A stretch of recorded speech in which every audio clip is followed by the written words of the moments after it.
Hello friends, কেমন আছেন সবাই? আমরা সবাই মনে করি পায়রা খুবই ভালো পোষ মানা প্রাণী, আর এর জন্য আমরা অনেকে এটা বাড়িতে পালন করে থাকি। কেউ পয়সার জন্য, আবার কেউ শখের বশে। কিন্তু এটা জেনে আপনি অবাক হবেন, এই পায়রা কোটি কোটি মানুষের খাবার হিসাবে প্লেটে ওঠে।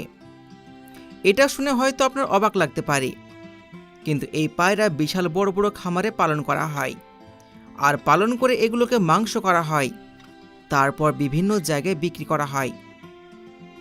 তবে আপনারা দুই রকম পায়রা দেখেছেন হয়তো, একটা সাদা পায়রা এবং একটা কালো।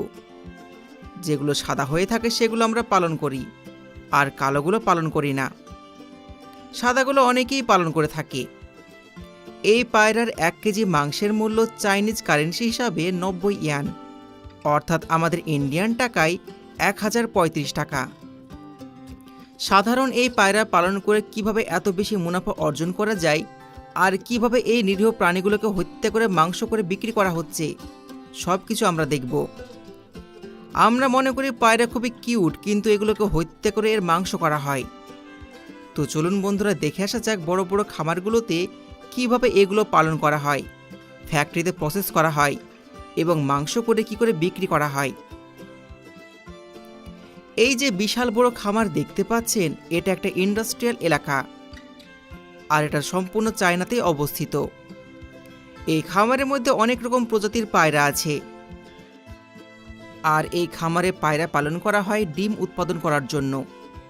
এখানে শুধুমাত্র বেস্ট কোয়ালিটির পায়রা পালন করা হয়, আর এইভাবে ছোট ছোট খাঁচা আছে, যেখান থেকে এদেরকে বেরোতে দেয়া হয় না। শুধুমাত্র এরা ডিম পাড়ে এবং বসে থাকে।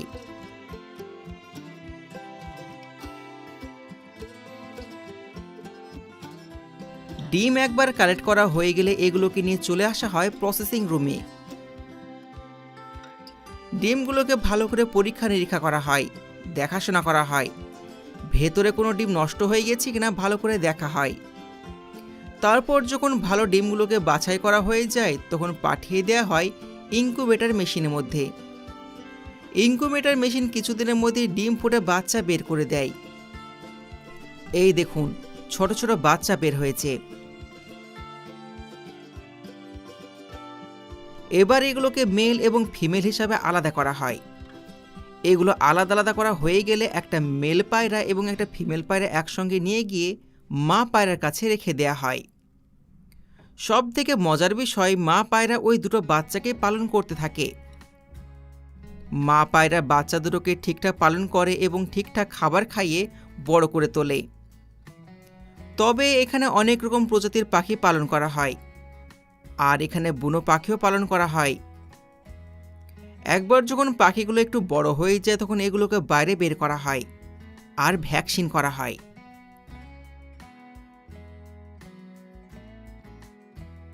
তার সাথে এগুলোকে অন্য ফ্যাক্টরিতে পাঠানো হয়।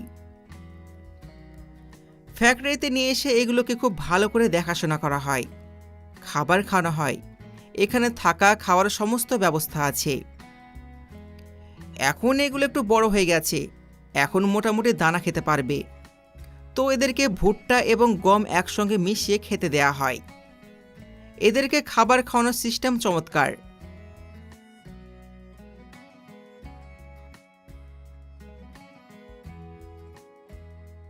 তার সাথে এগুলোকে আলাদাভাবে পানি খেতে দেয়া হয়। সামনে ছোট্ট কৌটো থাকে, যেখানে পানি দেয়া হয়। পায়রাগুলো মুখ বের করে সেখান থেকে পানি খায়। পায়রার খাঁচা প্রতিনিয়ত নোংরা হয়, প্রতিনিয়ত ওরা পায়খানা করে। তো ঠিক সময় পরিষ্কার পরিচ্ছন্ন না করলে জায়গাটা অনেক নোংরা হয়ে যায়। তো এর জন্য এরকম কনভেয়ার বেল্ট সিস্টেম ইউজ করা হয়। একদিক থেকে পায়রার বিষটা বেরিয়ে আসে এবং অন্য দিক থেকে নতুন সিট চলে আসে। এই প্রসেস বারবার হতে থাকে। এবার যখন এই পায়রাগুলো একটু বড় হয়ে যায়, তখন বিক্রি করার পালা। প্রজাতি হিসেবে পায়রাগুলোর আলাদা আলাদা দাম হয়ে থাকে। যেগুলো কালো পায়রা হয়ে থাকে সেগুলো আলাদাভাবে বিক্রি করা হয়, আর যেগুলো সাদা পায়রা হয়ে থাকে সেগুলোর দাম একটু বেশি হয়। এবার এগুলোকে খাঁচা থেকে বাইরে বের করে ওজন করা হয় এবং বিক্রি করার জন্য নিয়ে আসা হয়।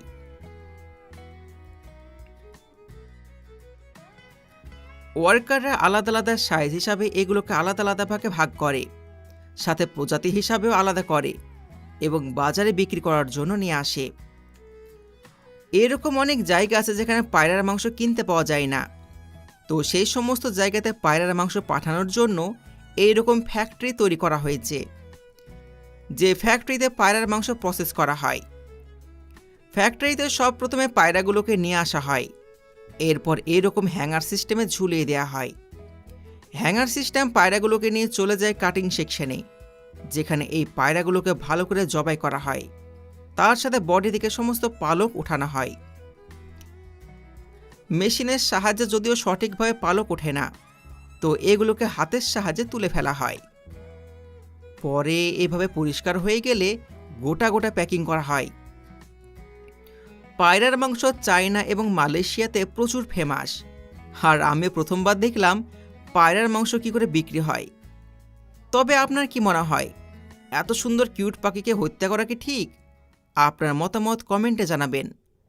তার সাথে এই পায়রার মাংস খাওয়া হালাল না হারাম সেটাও জানাবেন। এবার চলুন বন্ধুরা, আমি আপনাদের এমন একটা ফার্মে নিয়ে যাব যেখানে তো প্রতিদিন লাখ লাখ হাঁস পালন করা হয়, কিন্তু এগুলোকে পালন করার জন্য কোনো খামার নেই, এদেরকে বাড়িতে খেতেও দেওয়া হয় না, কিন্তু তারপরে প্রতিদিন লক্ষ লক্ষ টাকার বতক বিক্রি করা হয়।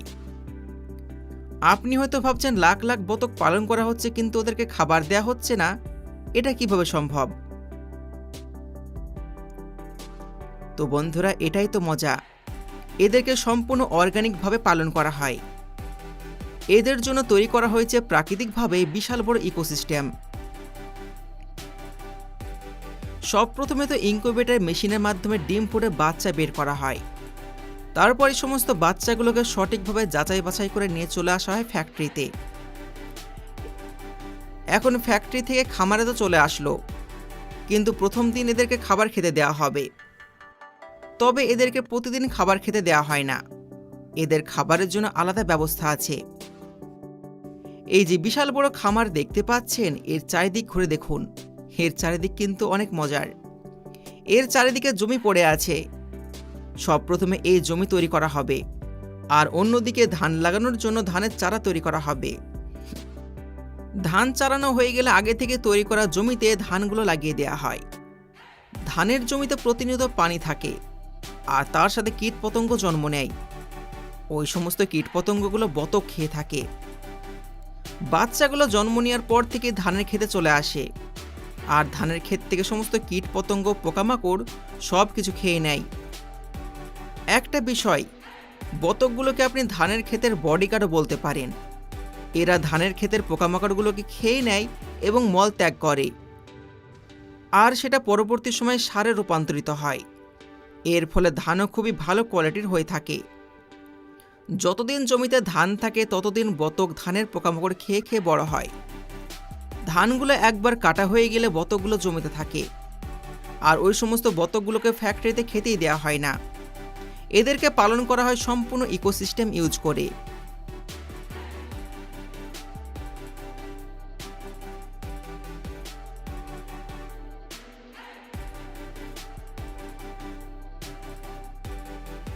যখন একবার বতকগুলো ভালো বড় হয়ে যায় তখন এগুলোকে পাঠিয়ে দেওয়া হয় ফ্যাক্টরিতে। আর আপনি তো বুঝতেই পারছেন ফ্যাক্টরিতে গিয়ে কি করে মাংস করা হয়। ফ্যাক্টরিতে এগুলোকে ছোট ছোট পিস করে মাংস করে বিভিন্ন জায়গায় বিক্রি করা হয়। তাছাড়া এখন তো ফ্যাক্টরি এতটা উন্নত হয়ে গেছে যে এখানে বতকগুলোকে রান্না করে প্যাকিং করা হচ্ছে, যেন মানুষের খাটনি কম হয়। এর সাথে ধানগুলো যখন বড় হয়ে যায় তখন এগুলোকে হারভেস্ট করা হয়, তারপর বস্তায় ভর্তি করা হয়। আর দেখুন ধানের কোয়ালিটি কত সুন্দর হয়েছে। সত্যি বন্ধুরা, এটা কি বলে এক ঢিলে দুই পাখি। প্রাকৃতিকভাবে যদি এরকম চাষ করা যায় তাহলে কম খরচায় অনেক বেশি মুনাফা অর্জন করতে পারবেন। আশা করি আজকের ভিডিও ভালো লেগেছে। ভিডিও ভালো লেগে থাকলে শেয়ার করুন, সবাইকে দেখার সুযোগ করে দিন। ধন্যবাদ।